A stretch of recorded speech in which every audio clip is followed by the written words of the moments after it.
Welcome to Muscle Maintenance with In Shape Fitness. I'm Coach Kim, and today's session is a workout. I call it I Refuse to Be Tired, because I talk to so many clients that get through the day with such frustration that at certain points of time, of course, there's the beginning of the day when you have to roll out of bed and it's a race to get to your first appointment or your first activity on your schedule. So there's rarely any time. It's really difficult to set aside time for a workout, let alone a stimulating short movement session. And then in the middle of the day, sometime around lunchtime, typically there are those, peaks and valleys, if you will. And people hit a valley after lunch in the afternoon, right about now. In fact, it's a little before 2 o'clock in the afternoon in New York City, where I'm broadcasting today. And then again, it may happen to you a little later in the day when, at least like in my life, I have to deal with my family and get food on the table and deal with, managing our household and getting ready for the next day. But of course, I have other things that I have to do, other work that I have to do once things settle down. So I end up going back to work at the end of the day, like so many mothers that I know. So fatigue sets in, and what you typically see with our sort of cultural acceptance of this roller coaster ride that we're on a daily basis is grab a cup of coffee, grab a sweet treat, do things that chemically stimulate the body from the inside. This workout is meant to stimulate the body from the inside as well, but without some of those food products. So let's get started. Let's just stand on up, because we're going to start with something called an I-stick. We're going to transition from this I-stick into a half moon, and at the same time configure our bodies in terms of a postural systems check. Just think about the body and your body parts, where they are in relation to the plumb line. Take a couple of deep breaths, and then we're going to get moving. So the I-stick, if you're standing up, if you're in your office and you're trying this, you might have shoes on your feet, but you really don't need shoes on your feet. And I prefer that you don't have them on your feet, so that you can make good contact with your floor, whatever surface you're standing on. So you stand with your feet together, toes and heels preferably touching, just so that you really get a sense for being a little off balance. It forces your body to calibrate in terms of its stability with your ground, your floor. So you squeeze your knees together a little bit like a tree trunk, and you stand up really tall and straight. You don't pull in your gut and sort of hold your breath, but tuck in your tailbone and make sure that you are elongating through your spine, zipping up your tummy muscles, and then reach up with your hands. One of the things that I find kind of interesting is that when I do things that involve arm movement, especially arm movement up, so whether it is, in most of the cases with me and my life, because I have a 10-year-old little girl that likes to do things like gymnastics, I'm practicing cartwheels with her, I'm practicing handstands with her, I'm doing forward rolls and various other things that, sort of ask me to lift up both of my hands at the same time.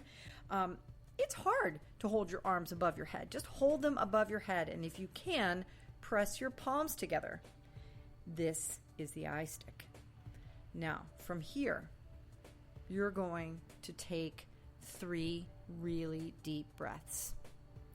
I want you to slow the breath down. I'm slowing my talking points down because I really want you to think about where your body is in space in terms of the extension of your spine, the rotation of your shoulders, the range through your shoulders and upper back, and whether or not you can press your palms together without a significant bend in your elbows, which is hard. I've actually seen larger guys, like sort of bodybuilder level, or maybe just really muscular guys, not even be able to touch their hands above their head. But you really should be able to press your palms together and take those deep, deep breaths. Now, this is the I-stick.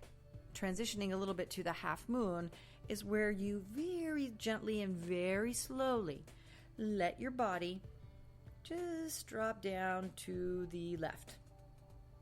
And you feel the stretch on the right. Try to keep your left shoulder in line, in the same plane of motion with your right shoulder. So don't move your left shoulder back. which is something people tend to do sometimes. And you don't have to go far.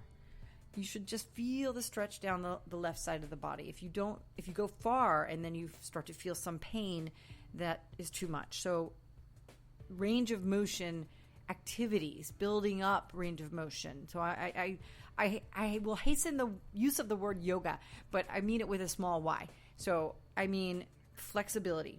It should not be painful to you.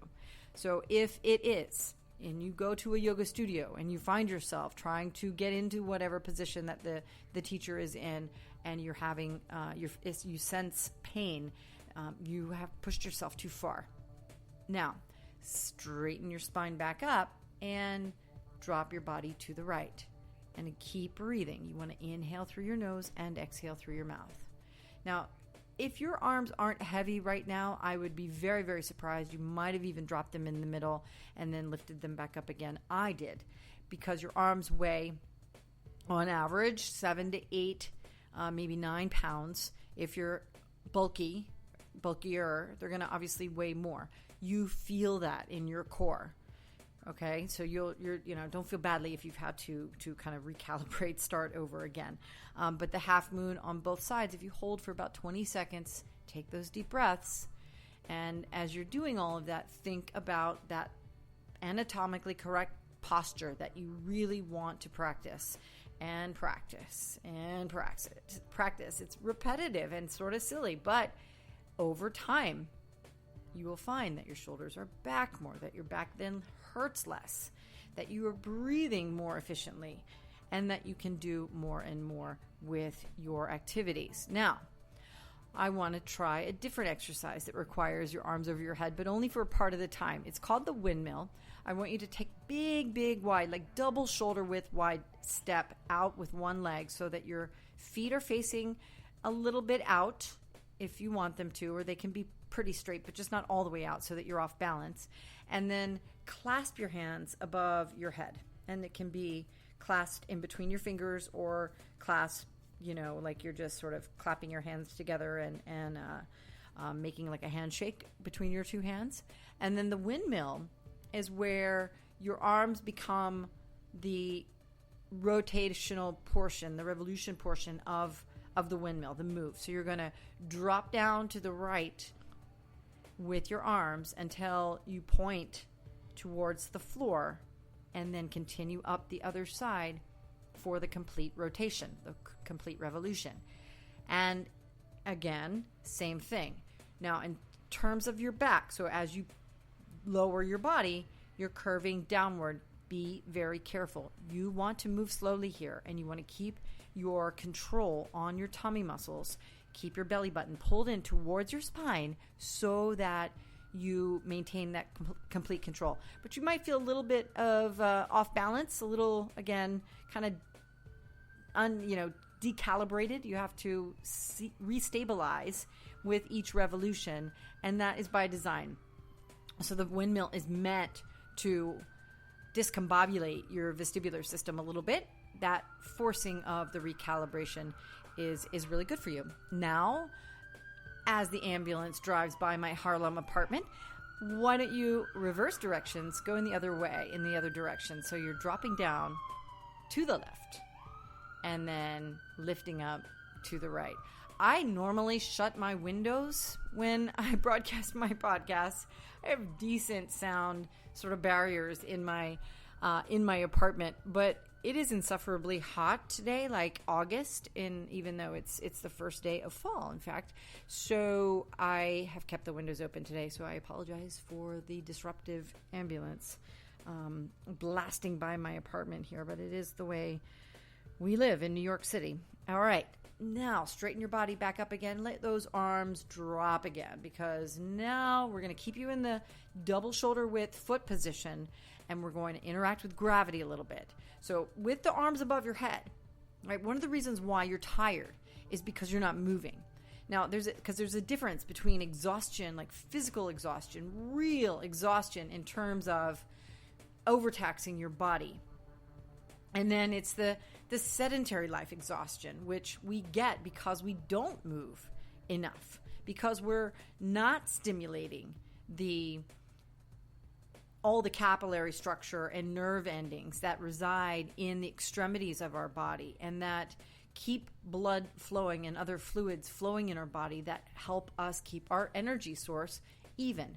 Now, there's a whole other dietary component related to the types of foods that we eat, but we're not going to go there today. We're just talking about energy in terms of movement or non-movement. So now you're going to interact with gravity in a plie squat. And plie squats are pretty safe because you're stable with this double shoulder width position of your feet, and your feet are going to turn out a little bit. So it has the added benefit of activating your inner thighs a little bit, and you're going to feel it in your butt. So that's good. So you're going to keep your back straight. Don't lean forward at your waist. You want to keep your back straight. Your arms can be by your side. You can even hold on to a wall or the back of a chair. So you lower your body down until your thighs are parallel to the floor if possible, or just almost parallel to the floor if not. And then you pause for a fraction of a second. I'm not counting them, by the way. We're going to do them for about 45 more seconds. So just lower down as you inhale and then pause for a fraction of a second at the bottom so that your brain and your body can be on the same team here, because you want to squeeze your butt cheeks and lift up by pressing your heels into the floor with complete control in both directions. That's the plie squat.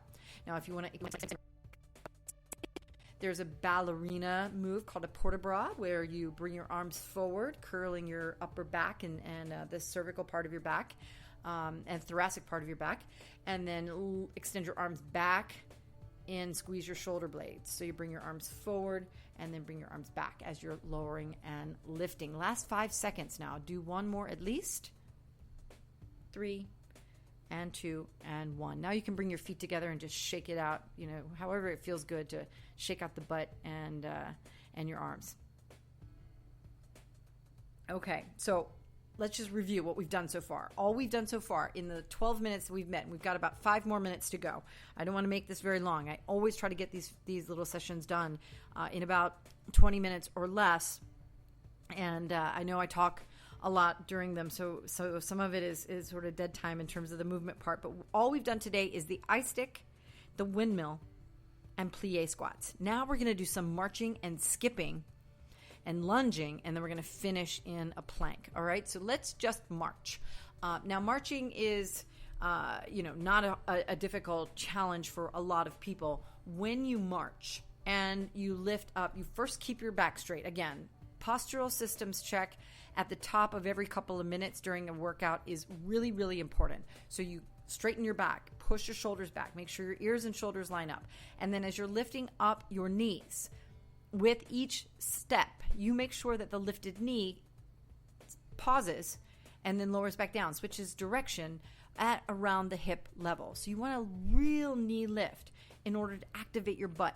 Let me tell you, for sedentary people, for people that sit around most of the day, the butt and the hamstrings and your hips are the most underserved.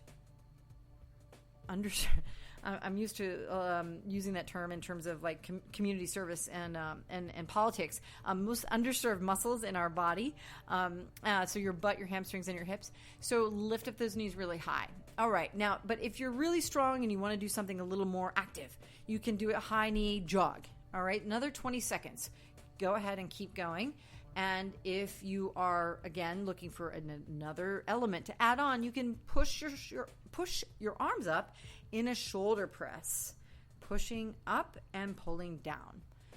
Last 5 seconds. Now we're going to keep this theme because I'm going to make it a little more complicated, and then we're going to try a lunge, and then I'm going to combine these two things because now I want you to do a stationary skip. If you're in a place where you can do an ambulatory skip, a moving skip, that's perfectly fine as well. The thing I want you to try to remember, however, is to keep lifting up the knee at that same height. You want to keep your knee, or with each skip that you do, you want to lift the left knee up to about the hip level. Lift the right knee up to about the hip level. You can put your hands right beside your hips and then extend them out from your body a little bit so that when you're lifting up each successive step, lifting up each knee, you tap, you hit, make contact with your palm as proof of the height that you're getting if you're not watching yourself in a mirror.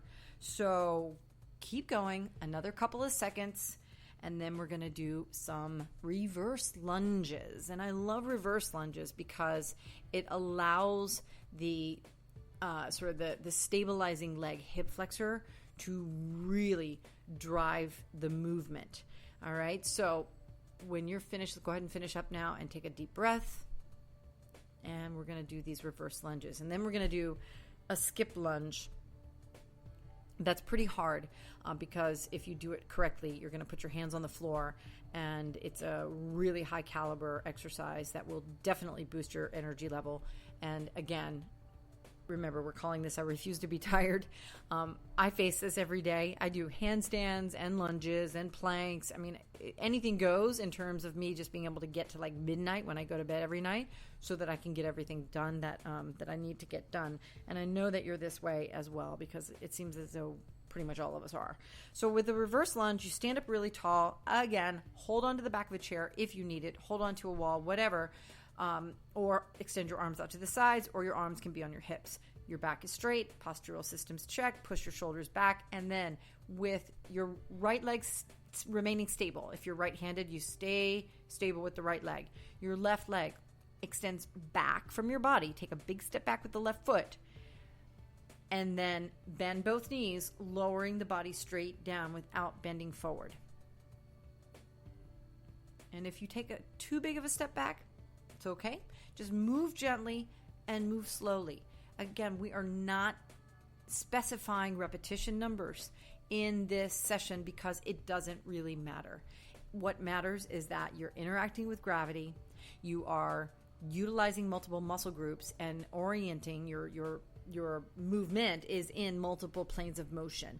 That means that you are driving energy from the kinetic center of your body out to your limbs, your brain, and thus staying awake and staying focused and really being able to get your stuff done for the day. All right? So we do an alternating pattern with the reverse lunge typically. If you decided you wanted to do 4 or 5 on each leg or whatever, that's fine. Just make sure that whatever you do with the right leg, you do the same number with the left leg. That is a concept that I call pivoting. I read about it in my book, and it's a really significant thing that we're not going to really cover today. But if you have questions about maybe your left leg being too weak, and you know this because you're having pain issues with your right leg, like maybe right hip, right knee, right ankle issues, then get in touch with me, get in touch with my team at Body by InShape, and I'd be happy to go through some of that with you. Now we're going to combine these two exercises. So we're going to go to the skip lunge. That means that, again, your right leg is stable. You lift up the left knee to the hip level. And then before you put the left foot back on the floor straight down, you go right into the lunge. And if you can, you're going to now you're bending forward because you're going to put both hands on the ground and then come right back up, hoisting yourself in a launching sort of level of momentum to come right back into another skip. So we do several on each leg and then switch legs. All right. These are hard, and it might be too hard for you, which is okay. If you just do 1, just do 2 to try, totally cool. Your energy's probably back. That would be my guess. And we're going to finish with a plank in just a minute because we're coming to 20 minutes, and I promise to get you out of here. So make sure that you do, again, whenever you're doing an exercise with one leg working independently of the other, you have to make sure that you do the same number on both sides. Now, drop down to the floor. Really, really fabulous way to stabilize your core is to get yourself into a low plank on your elbows. Shoulders and elbows line up. You've got the last 30 seconds, and then we're saying goodbye to each other until the next session. But make sure that you are breathing. These don't have to be really deep breaths. They can be slightly shallow, but you're inhaling through your nose, exhaling through your mouth. Keep your butt down. Try not to arch your back. And listen, if you need anything, please get in touch with my team. Reach out. We are here. Happy to help you set up your own program. Happy to work with you online if you're not in New York City or in New York City. And have a great day. I will see you again soon.